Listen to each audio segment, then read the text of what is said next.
আমি আপনাকে কৃতিত্ব দিচ্ছি, আপনি আপনি ভালো কাজটাই করেছেন। এই যে নাহিদ শপথ নিয়েছিলেন না প্রেসিডেন্টের কাছ থেকে, শপথ নিয়েছেন না? তাহলে কেন নিয়েছিলেন? তাদের নাকি ব্যাংক আছে, তো তাদের যদি ব্যাংক থাকে তাহলে তাদের দলের সদস্যদের ঋণ খেলাপি হওয়ার তো সুযোগ নাই। আপনার যদি শপথ নিয়ে মন্ত্রী হয়েছেন প্রেসিডেন্টের কাছে, কেন নিয়েছেন? না, আমি আপত্তি করছি না। You have to respect the institution of constitutional democracy. তো আপনাকে এটা নিশ্চিত করতে হবে। আবার অনেক দল আছে তাদের নাকি ব্যাংকও আছে, তো বিএনপিতে কোনো ব্যাংক নাই। বিএনপির কোনো ব্যাংক আছে?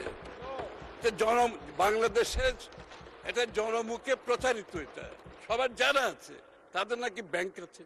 তো তাদের যদি ব্যাংক থাকে তাহলে তাদের দলের সদস্যদের ঋণ খেলাপি হওয়ার তো সুযোগ নাই, মাননীয় স্পিকার। এমনকি এই একটু আগে আমি একটা বিল এনেছিলাম, ওই বিলের সময় অনেকে বলেছেন যে এখানে এই যে বয়সটা বাড়ানো হচ্ছে, এখানে বোধহয় পছন্দের কাউকে দেওয়ার একটা সুযোগ সৃষ্টি করার জন্য। তা আমি বলছি, যাদের যেই দলের ব্যাংক আছে তারা তো তাদের পছন্দের ব্যাংকের চেয়ারম্যান বানিয়েছেন, তাদের পছন্দের ম্যানেজিং ডাইরেক্টর বানিয়েছেন, তাদের পছন্দের লোক নিয়োগ করেছেন, আবার তাদের অপছন্দের লোককে চাকরিচ্যুত করেছেন। এই কাজটা তো মাননীয় স্পিকার বিএনপি করতে পারবে না, সেই সুযোগও বিএনপির নাই। মাননীয় স্পিকার, আরেকজন সদস্য যে প্রেসিডেন্টকে নিয়ে যে অনেকগুলো উক্ত করেছেন, প্রেসিডেন্টের প্রতি আমার কোনো ভালোবাসার আছে আমি বলতে পারবো না, কিন্তু president is an institution. President is an institution, ব্যক্তি না।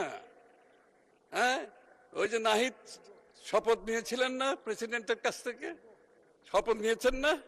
তাহলে কেন নিয়েছিলেন? আপনার যদি শপথ নিয়ে মন্ত্রী হয়েছেন প্রেসিডেন্টের কাছে, কেন নিয়েছেন? না, আমি আপত্তি করছি না, আমি আপনাকে কৃতিত্ব দিচ্ছি, আপনি ভালো কাজটাই করেছেন, কারণ আপনি ইনস্টিটিউশনকে সম্মান করেছেন।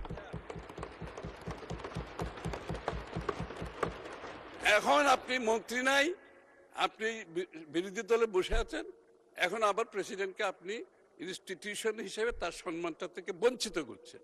আপনাদের বক্তব্যে সকলের মধ্যে এই কথাটি উঠে আসছে। আবার যেদিন শপথ গ্রহণ করা হয়েছে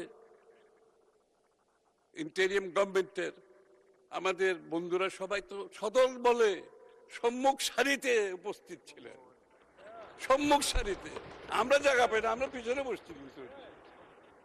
তাহলে এই ধরনের মন্তব্য, if you believe in constitutional democracy, আপনি যদি কনস্টিটিউশনাল ডেমোক্রেসিতে বিশ্বাস করেন, আপনাকে ইনস্টিটিউশনকে সম্মান করতে হবে, এখানে ব্যক্তির কোনো বিষয় নয়। You have to respect the institution of constitutional democracy. তো আপনাকে এটা নিশ্চিত করতে হবে।